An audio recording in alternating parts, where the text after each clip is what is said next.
51 years old, and I'm on disability.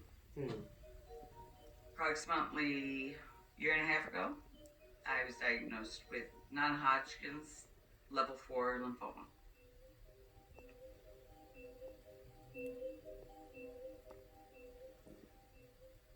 I most definitely am a hoarder. I always had a difficult time of letting go of things that had special meaning to me. But other than that, I never was before. Things have changed, obviously.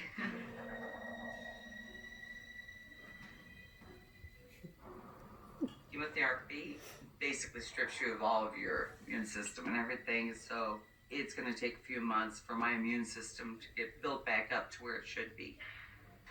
So this isn't really good for me now, you know.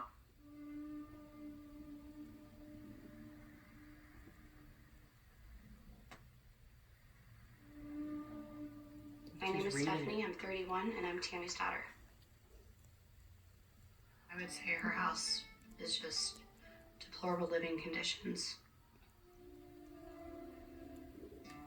Last time that I came to see my mother, we had to stay in a friend's home because it just wasn't clean enough for my children to be